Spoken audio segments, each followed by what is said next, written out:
Today I want to talk to you a little bit about the importance of temper. No, wrong kind of temper. I mean this kind of temper. The non-plastic material that you add to clay to make it usable for making pottery. Come with me today as I explore the paradox of adding sand to clay in order to make it usable for making pottery.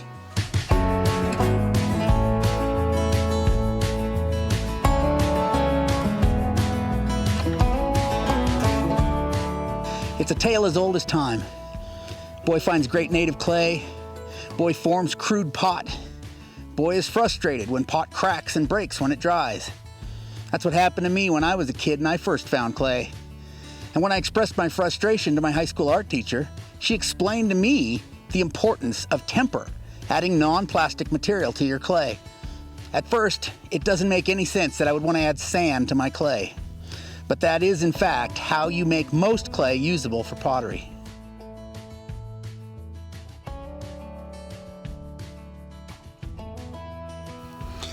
So what exactly is temper? Temper is defined as the non-plastic material that's added to clay to prevent shrinkage and cracking during firing and drying. Naturally occurring clay is dense and shrinks when it dries. This property causes it to crack when it dries because the moisture does not move through the clay easily, causing the outside areas to dry unevenly and shrink while the inside areas remain damp and expanded. Adding non-plastic material to your clay body allows it to become more porous and allows that moisture to more easily move through the clay body, therefore encouraging more even drying. It also prevents the pottery from cracking in the thermal storm that is outdoor pottery firing. So it prevents uneven drying, thereby preventing drying cracks, but it also protects against thermal shock in the firing process.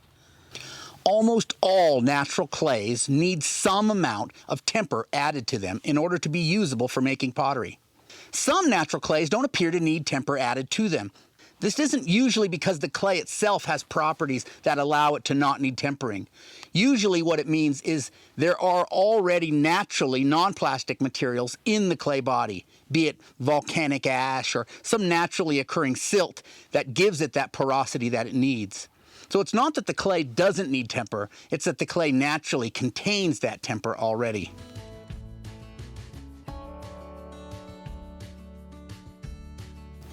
Temper can be almost anything non-plastic.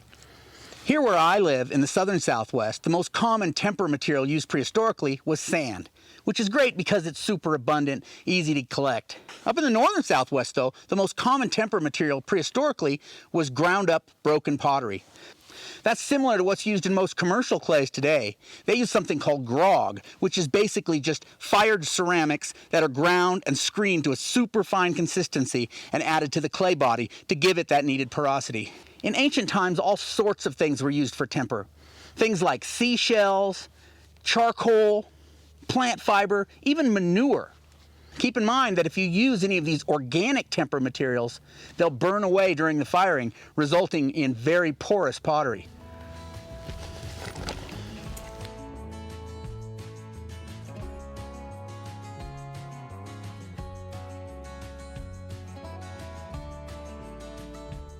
So what is the best material to use for temper?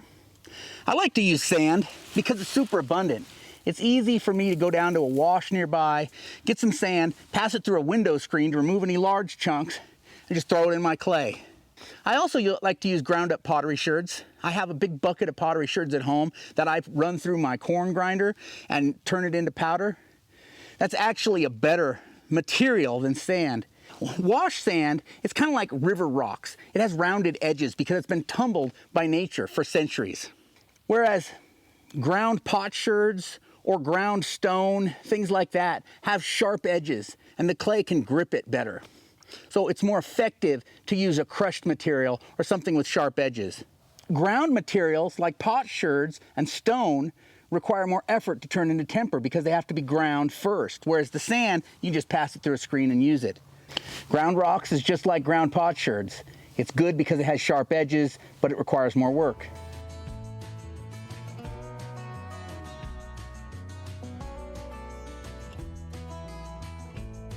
When I talk about grinding up stone to use for timber, it might sound like a lot of work because grinding stone seems hard, but stone comes in a lot of different hardnesses, and some stones are real easy to grind up.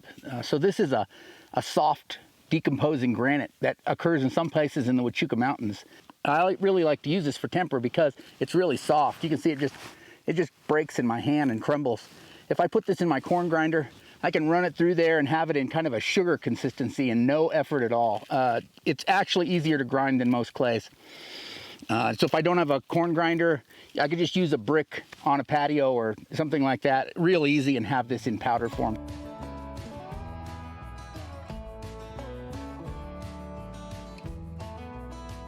Diatomite is a less commonly found material, but it's really great for temper. Usually it's already in a nice fine powder like flour, or if it's compressed into a rock, it's very soft and easily ground.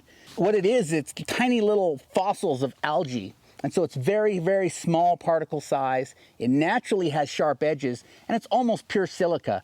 So it makes a great temper where you can find it. If you don't have naturally occurring diatomite in your area, you can always buy diatomaceous earth from most hardware stores. It's already ground into a fine consistency, and you can just measure it out and put it right into your clay.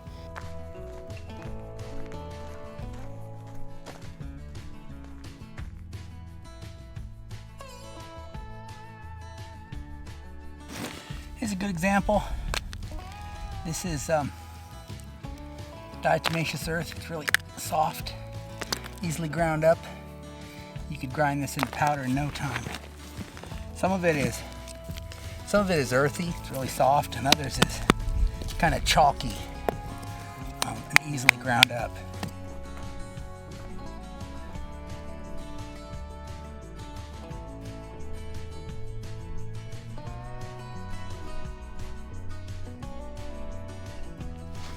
Another great natural temper material is volcanic ash.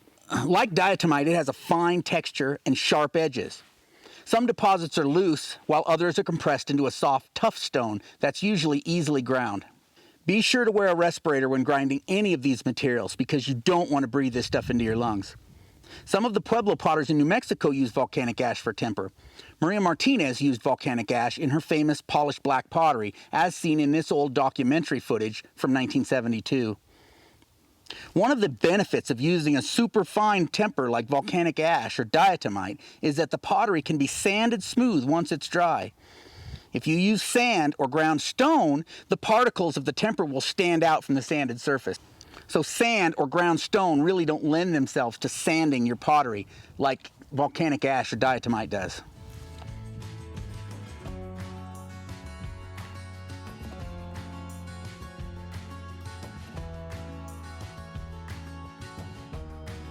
If you're enjoying my videos about wild clay and primitive pottery, you might like to know that there's a better and a faster way of learning everything you need to know about this art form.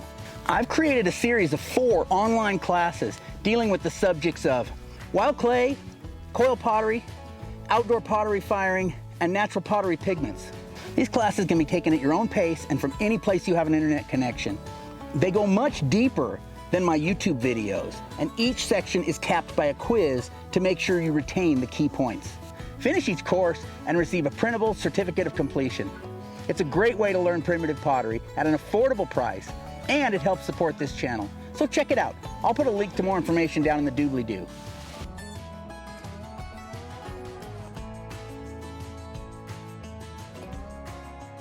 So now you've found some temper, you're looking to mix it in with your clay. How do you mix it in and at what percentage?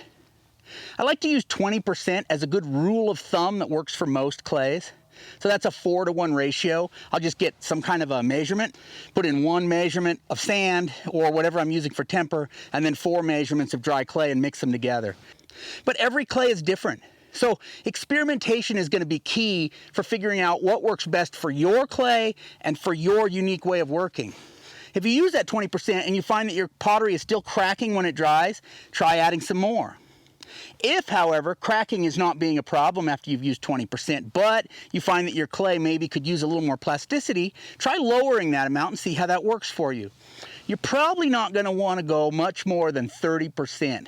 Because once you've reached about 30%, you find that your pottery becomes more fragile and your clay probably isn't as plastic as you'd like. But like I said, each person works differently and each clay is different. You're gonna have to experiment a little bit.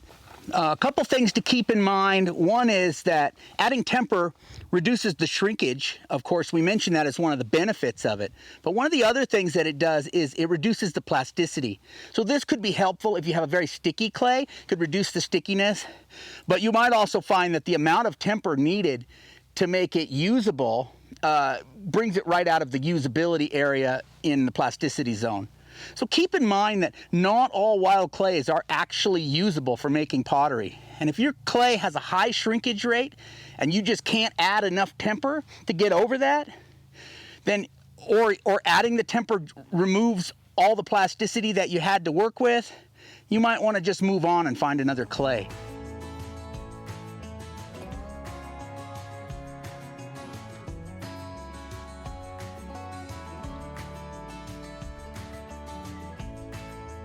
So this brings me to the subject of purifying clay. A lot of people that collect wild clay go to a lot of effort to purify, take all the impurities out of their clay, either by screening it very fine or through levitation, which is fine if you have stuff you really need to get out of your clay body. But think about this. You're taking impurities, that is non-plastic material, out of your clay, and then when you add temper, you're adding non-plastic material or impurities back into your clay.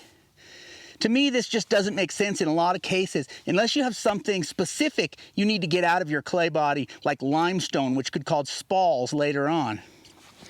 So think about when you're purifying your clay, if you can leave those impurities in to act as naturally occurring temper in your clay. Here's what I like to do. I like to grind my clay dry into a powder. Then I can measure out, using a ratio, how much temper to add into it. Add the temper and the dry clay together, and then I can just pour it back and forth between buckets. And that's a good way to mix that up real easily without a lot of labor. If you're mixing that temper into damp clay and trying to knead it through, that's a lot of work that you can avoid by mixing it dry.